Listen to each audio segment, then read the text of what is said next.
Salam BUMDes sukses. Ketemu kembali dengan aplikasi Aku BUMDes. Kali ini kita akan mencoba menjelaskan tentang format laporan keuangan yang kata teman-teman tuh ya pokoknya yang dari kementerian gitu ya. Nah itu yang pertama di dalam lampirannya itu adalah yang perlu dilaporkan itu adalah laporan laba rugi. Ya, laporan keuangan terdiri dari laporan laba rugi. Nah, di dalam laporan laba rugi itu tentunya perbandingan antara pendapatan dan beban ya, atau pendapatan dan biaya. Ya, kalau pendapatan dikurangi harga pokok itu menghasilkan laba kotor, dikurangi biaya jadi menghasilkan laba bersih. Ya, seperti itu ya. Ini seperti ini laba bersih. Ya, sama lah standar akuntansinya seperti itu. Nah, satu laporan laba rugi. Nah, kemudian ada perubahan modal. Perubahan modal itu modal awalnya berapa, ada tambahan berapa di akhir tahun itu, terus nanti tambahan modalnya itu diterima dari mana saja, misalnya dari saldo tambahan dari penyertaan modal, tambahan dari laba gitu ya.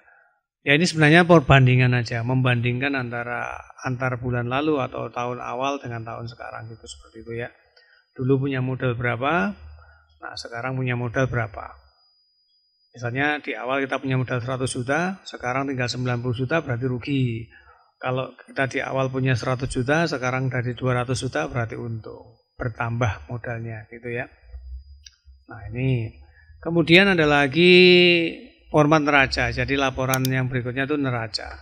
Sebenarnya yang cukup signifikan itu ya laporan laba rugi dan neraca aja. Nah, di neraca itu terdiri dari aset-aset, nah, ada kas, kemudian ada uang yang ada di bank, ada piutang gitu ya, di total. Ya, jadi total aset itu ya kas yang ada, ditambah piutang, ditambah persediaan barang, perlengkapan, terus biaya-biaya dibayar di muka, misalnya sewa kios gitu dan lain sebagainya. Kemudian di aset-aset yang berupa aset tetap, berupa bangunan, kendaraan, inventaris seperti itu ya. Nah itu jadi di total aset. Nah kemudian total aset itu sama dengan modalnya. Nah, di modal itu terdiri dari kewajiban itu misalnya utang ya, kelompok utang, kita memiliki utang. Utang itu adalah modal juga. Kita kelompok modal yaitu modal penyertaan desa misalnya gitu ya. Nah, kemudian di modal itu didapat dari mana saja atau modalnya dibagi ke apa saja. Nah, yang jelas yang di sini adalah laba yang ditahan. Jadi di kelompok ekuitas itu adalah modal dan laba. Seperti itu ya. Nah, di kelompok kewajiban itu utang, tabungan, dan mungkin investasi dari pihak lain. Arus kas itu pendapatan, penerimaan, kemudian kas yang dibayarkan ke vendor dan lain sebagainya. Nah, kemudian ada kas untuk dibayarkan di pajak, gitu misalnya ada biaya-biaya. Ini kurang lebih sebenarnya sama dengan di laporan laba rugi ya, pendapatan dikurangi biaya-biaya, gitu arus kasnya. Nah. Pertanyaannya di dalam format ini, setelah kita tahu formatnya, format ini didapat dari mana angka-angkanya? Ya, untuk ngisi-ngisi ini angkanya. Ya, formatnya seperti ini, tapi ngitungnya ini gimana? Nah, transaksi kalkulasinya gimana? Nah, itu tentunya harus memiliki pemahaman tentang akuntansi, yaitu tentang penjurnalan uangnya. Jurnal itu alur transaksi ya istilahnya. Jadi dijelaskan tentang kapan, waktunya, terus ureannya itu digunakan untuk apa, terus diambilkan dari mana uangnya digunakan untuk apa. Nah itu penjurnalannya seperti itu ya, sejarahnya itulah seperti itu. Nah hal seperti ini kan tidak semua orang paham. Nah makanya dari mana format ini, angka-angkanya didapat dari mana? Tentunya dari kalkulasi, nggak serta-merta akan muncul di sini terus kita pendapatan terus hitung nih pendapatannya sekian. Nah, kan ada pendapatan lain-lain, pendapatan jumlah dimasuk-masukin sini gitu ya misalnya. Biayanya dihitung semua, beban-bebannya dimasukin sini. Nah, kalau telaten seperti itu juga bisa. Misalnya kita punya catatan manual pakai kertas gitu, pakai buku, kemudian dimasukin di sini, dihitung gitu ya. Nah, kalau mau jelimet seperti itu. Jadi kita catati, nanti kita pisahin ini pendapatannya, ini pengeluarannya, misalnya kalau buku kasnya dipisahin, ini kas pendapatan, kas pengeluaran, nanti jumlah masukin sini. Seperti itu ya. Kalau langkah sederhananya, kemudian dijumlah juga ini, dipahami sebentar, misalnya gitu ya. Nah, repotnya menyusun neracanya ini. Nah, dari kas masuk, kas keluar itu nanti dihitung di neraca ini jadi satu. Ya, pakai manual ya silakan di-input aja secara manual. Nah, itu yang secara manual dengan buku ditulis biasa gitu. Kemudian ada juga yang membantu. Nah, ini sudah selesai ya. Ini maksudnya lampirannya seperti ini formatnya. Format ini diperoleh dari mana ya? Dari hitung-hitungan yang mungkin dengan manual, dengan buku misalnya seperti itu. Formatnya seperti ini. Nah, kemudian ada juga yang membantu dengan menggunakan Excel, aplikasi Office gitu ya. Nah, itu ada yang menyediakan seperti ini, tentunya sudah dirumuskan misalnya ya kayak gini, ini sudah dirumuskan seperti ini. Terus misalnya ini sudah dirumuskan lagi gitu ya. Nah, kemudian ini ada SHU apa aja, kemudian perubahan modalnya juga sudah ada nih. Nah, ini mungkin didapat secara otomatis, tapi kita harus mengisi di salah satu halamannya. Ini ada tadi yang nyusun itu, yang sudah nyusun nyiapin banyak kok teman-teman pembina BUMDes yang menyediakan laporan berdasarkan Excel ini. Ada neraca laba rugi, ada neracanya di sini, ini neracanya, kemudian ini adalah kelompok laba ruginya. Ini mungkin udah ada rumus-rumusnya nih. Nah, ini ada rumusnya nih. Kemudian ini ada rumusnya. Ini juga ada rumusnya. Nah, nanti mungkin cukup mengisi ini misalnya kayak ini jurnal uang masuk ini juga nanti mungkin terisi secara otomatis nih. Ada rumusnya. Mungkin cukup mengisi kas harian aja mungkin ya seperti ini diisi. Ini nanti akan terkalkulasi sendiri seperti itu ya. Nah, nanti mungkin yang membuat aplikasi ini berdasarkan Excel ini yang memberikan pelatihan bagaimana caranya. Tapi ini juga lumayan cukup banyak nih halamannya nih. Beberapa halaman nih, beberapa data. Ada inventaris di sini, kemudian ada persediaan. Persediaannya dibikin 1 tahun nih.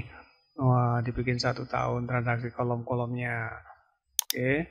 Nah, ini mungkin agak lebih mempermudah dibandingkan yang manual dengan buku yang ditulis tangan, catatan manual gitu. Nah, ini dipermudah, digitalisasi ya dengan format Excel. Nah, kemudian ada yang lebih mungkin lebih memudahkan lagi.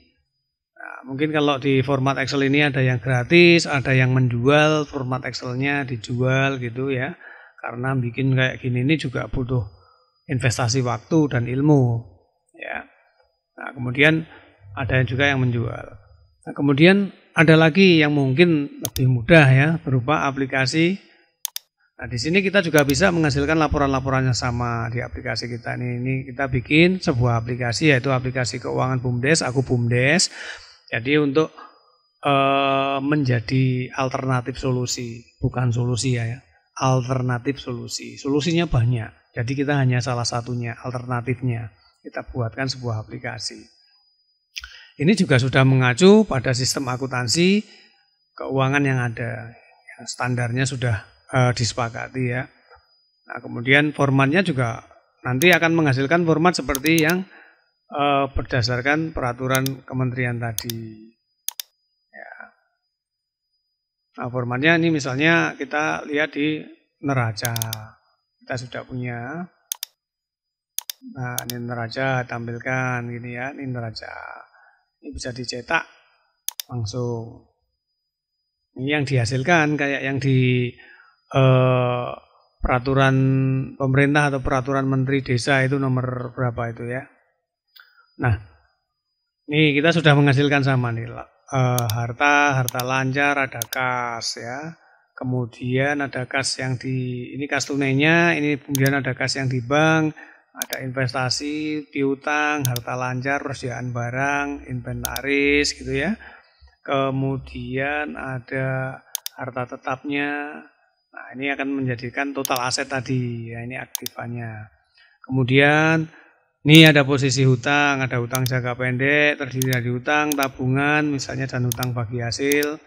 Kemudian ada hutang jangka panjang, misalnya investor menitipkan duitnya dijadikan hutang ke kita untuk modal gitu ya. Kemudian hutang bank, nah seperti itu. Nah kemudian menghasilkan total hutang, total kewajiban inilah ya. Kemudian ada posisi modal, modalnya terdiri dari modal BUMDes, kemudian mungkin modal ini dipecah-pecahkan per unit-unitnya, ada modal perdagangan, modal produksi, kemudian ada juga laba berjalan. Nah, laba berjalan kemudian ada juga laba yang telah dibagikan, misalnya laba berjalannya ini tentunya mengurangi laba. Ketika kita sudah membagikan laba, berarti laba berjalannya dikurangi gitu ya. Misalnya kita punya laba 10.000 dibagikan 10.000 berarti kan 0, berarti di sini nanti positif 10.000 dibagikan minus 10.000. Kemudian ada laba rugi ditahan, gitu ya. Nah, kemudian juga ada penambahan modal, alokasi laba rugi ditahan atau alokasi bagi hasil yang dimasukkan lagi. Jadi laba yang sudah dibagi, kemudian ada yang masuk lagi ke BUMDes menjadi penambahan modal gitu ya. Nah, ini kok sama aja dengan yang tadi Mas, nggak ada angka-angkanya. Angka-angkanya diperoleh dari mana ya? Diperoleh dari nih transaksi-transaksinya. Cukup melalui kas masuk, kas keluar, dan penyesuaian kas. Seperti itu ya. Ini caranya akan lebih memudahkan lagi. Kita misalnya kas masuk ya, klik kas masuk. Ini, kemudian tambah. Ini otomatis nanti akan terjurnal dan juga akan menghasilkan neraca. Ini kita contohkan kas masuk, kita misalnya dapat modal ya. Dapat modalnya diletakkan di mana uangnya. Misalnya kita terima tunai misalnya. Nah, kita letakkan di kas unit perdagangan misalnya. Kalau misalnya kita letakkan di bank ya kita tulis di kas di bank, ditransfer gitu ya. Nah, biasanya ditransfer ya oke kita taruh di kas BRI misalnya kita bukanya. Nah, kemudian klik tambah. Nah, sebagai apa itu? Sebagai modal, kita cari modal BUMDes misalnya. Nah, ini penyertaan modal desa, jumlahnya berapa? Oke, alokasikan misalnya 100 juta. Nah, 100 juta gini. Kita punya modal 100 juta, klik tambah. Jadi di sini diisi uangnya diletakkan di mana? Kalau di bank ya di bank, kalau tunai ya tunai gitu ya. Tunai di kas perdagangan atau di kas BUMDes gitu ya. Seperti ini. Nah, sebagai apa? Sebagai modal desa. Nah, ini tadi kita di bank. Nah, ditransfer di kas di bank sebagai modal BUMDes gitu ya. Kemudian kita simpan. Jadi kuncinya di sini, di kas ini, kemudian ini klik tambah. Nah, di sini digunakan sebagai apa? Uang itu diletakkan di bank. Digunakan apa? Modal sebagai apa? Sebagai modal. Sini tulis akunnya modal. Ya, sebagai modal. Nah, gini ya. Jadi dua ini, yang uangnya diletakkan di sini di kas mana, kemudian sebagai apa, gitu ya. Oke, kurang lebih seperti itu. Hanya seperti itu aja transaksinya. Kemudian kita simpan. Nah, cukup seperti ini akan terjurnal nih. Nah, otomatis. Kemudian dia akan menghasilkan neraca. Nah, dia akan menghasilkan neraca. Nih. Nah, kita punya uang di bank nih, uangnya ada di bank sebagai apa? Ya, ini harus sama ya, sebagai modal BUMDes. Nanti uang yang digunakan yang di sini keterangannya ini sebagai modal BUMDes. Seperti itu. Ini kalau kas masuk, lah kalau kas keluar misalnya buat belanja. Nah, ini klik buat belanja. Nah, kas keluar tuh ada dua ya. Keluar sebagai beban dan keluar sebagai aset. Nah, misalnya gini kita keluarkan sebagai aset ya, misalnya kita beli laptop itu inventaris. Uangnya diambilkan dari mana? Dari bank kan, kita uangnya tadi dari bank ditransfer misalnya kita belinya ya. Dikeluarkan dari sini, dari kas yang ada di bank. Kemudian klik tambah. Ini kita cari inventaris.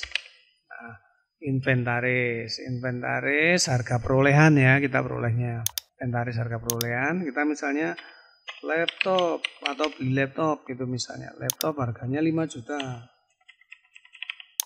Nah, 5 juta, kemudian klik tambah. Ini kan uangnya keluar nih dari banknya, tapi dia akan berubah menjadi apa? Seperti ini nanti. Kita simpan datanya. Nah, kita beli laptop seperti ini. Nah, kemudian kita langsung ada neracanya. Kita lihat. Nah, Kita uang yang ada di bank tinggal 95 juta uangnya. Jadi apa? Jadi inventaris 5 juta. Nah, nilainya tetap berapa? Tetap 100 juta. Modalnya enggak. Nah, ini modalnya sama. Hanya uangnya yang berubah jadi barang. Seperti itu ya. Nah, kemudian kalau beban juga sama. Diambil dari mana, digunakan untuk pembiayaan apa. Nah, seperti itu ya. Nah, kemudian juga nanti akan menghasilkan nilai laba ruginya. Nah, laba ruginya akan otomatis. Nah, misalnya laba rugi bisa dicek per bulan atau dalam 1 tahun per 3 bulan gitu juga bisa. Ini kita cek per bulan. Nah, kita belum ada transaksi yang menyebabkan laba rugi seperti itu ya. Nah, yang transaksi yang menyebabkan laba rugi tentunya adalah pendapatan dan beban gitu ya. Nah, misalnya sekarang kita punya pendapatan di kas masuk. Nah, kita punya pendapatan tambah. Nah, ini kita punya pendapatan sekarang. Misalnya kita punya pendapatan di kas perdagangan misalnya ya. Nah, ini kita cari adalah pendapatan. Jadi uangnya dimasukkan kemana, dari apa gitu ya. Misalnya dari pendapatan lain-lain. Nah, ini pendapatan. Misalnya kita punya pendapatan 1 juta. 10 juta. 1 juta ditambahkan. Nah, ini kita punya pendapatan 1 juta, kita simpan. Pendapatan itu ngefeknya kemana? Nah, ini ke neraca dan ke laba rugi. Kita cek neraca dulu ya. Kita cek di neraca. Jadi uangnya kita sekarang tambah nih. Uang kita tambah 1 juta. Nah, yang di bank masih 95. Berarti sekarang uangnya jadi 96. Yang apa namanya? Inventarisnya tetap 5 juta. Nah, total sekarang kita jadi 101 juta. Berarti uang kita sekarang nambah. Nah, ini modalnya 100 juta, ada pendapatan lagi tadi 1 juta, totalnya juga sama 101 juta. Nah, ini termasuk di kelompok perubahan modal seperti ini. Nah, ini berubah. Yang tadinya kita punya modal 100, sekarang jadi 101. Nah, ini adalah perubahan modalnya. Nah, ini kita laba. Nah, kita kalau mau cek laba ruginya kita juga bisa kita lihatin laba rugi ya dalam 1 bulan misalnya. Nah, Februari ini kita sudah punya pendapatan 1 juta. Nah, ini kita nggak ada HPP ya. Nggak ada HPP, jadi kita laba kotornya 1 juta. Nah, misalnya kalau sekarang dikurangi beban misalnya. Nah, beban itu adalah kas keluar. Nah, kita pakai kas keluar sebagai beban. Duitnya keluar sebagai beban itu ya. Tanggal 5. Diambil dari mana? Dari kas unit perdagangan misalnya. Tambah. Nah, ini kita cari kelompok beban. Nah, misalnya beban apa? Misalnya beban gaji misalnya ya. Nah, ini gaji, misalnya gajinya 500.000. Nah, ini kemudian klik tambah. Nah, gaji itu sebagai beban ya. Kemudian kita simpan. Nah, gaji itu adalah sebagai beban. Nah, kita lihat sekarang efeknya di neraca. Kita lihat di neraca dan laba rugi ya. Kita cukup di 2 itu sebenarnya. Nah, di neraca uang kita sekarangnya tadinya 1 juta tinggal 500.000 uang kasnya. Karena dibuat bayar beban. Ya. Nah, kita di sini di total aktifannya 100.500.000. Karena yang 500.000 dipakai bayar. Efeknya apa? Efeknya mengurangi laba. Beban itu akan mengurangi pendapatan. Nah, di sini. Sekarang kita labanya tinggal 500. Ya. Nah, kita cek di laba rugi sekarang. Nah, di laba rugi, misalnya tanggal 5 transaksinya ya. Kita tadinya punya pendapatan 1 juta. Ini nggak usah dilihat semua, nggak apa-apa. Ini aja total pendapatan ini aja. Nah, ini 1 juta. Nah, kemudian kita punya beban nih. Kita punya beban 500.000 buat bayar gaji karyawan tadi ya. Totalnya 400.000. Nah, ini totalnya biaya 500.000. Berarti sekarang kita punya laba rugi berjalan, punya laba 500.000. Ya, hanya semudah itu. Hanya kas masuk, kas keluar. Kas masuknya ada 2, yaitu sebagai modal atau dari pendapatan. Yang kas keluarnya juga ada 2, menjadi aset atau menjadi beban. Oke, demikian ya. Nah, ini kita sudah sesuai dengan format atau petunjuk dari peraturan pemerintah dan kementerian tadi. Oke, demikian ya. Ini hanya sebagai alternatif solusi. Banyak yang nggak harus pakai aplikasi Aku Bumdes misalnya. Kan Aku Bumdes kita jual ya. bisa digunakan oleh BUMDes dengan membeli aplikasinya. Bisa pakai manual, bisa pakai yang digital dengan Office, misalnya dengan Excel tadi, ada yang gratis atau yang berbayar, nanti bisa ada mentornya. Nah, kami sebagai salah satu alternatifnya menyediakan aplikasi yang ya mungkin lebih mudah lah, lebih simple, yang awam akuntansi pun nanti akan dengan mudah memahami. Jadi kita mungkin nanti sambil ada panduan-panduan penggunaannya yang lain, jadi kita lebih mudah memahaminya. Yang jelas ini format yang tadi yang dari peraturan pemerintah tadi seperti ini ya. Nah ini didapat dari mana? Ya didapat dari catatan-catatan transaksi, tidak serta-merta muncul seperti ini ya kan. Ada yang bilang itu tinggal lihat saja di peraturan menteri itu udah ada formatnya, tapi angka-angkanya dari mana kan bingung juga ya mengelola BUMDes. Apalagi yang tidak memiliki pemahaman akuntansi. Oke, demikian ya, ada kurang lebihnya, kami mohon maaf, dan jika bermanfaat, dirasa bermanfaat atau akan memudahkan dan ingin menggunakan aplikasinya, silakan hubungi kami. Nah, semoga aplikasi Aku BUMDes bisa membantu dan bermanfaat. Salam BUMDes sukses.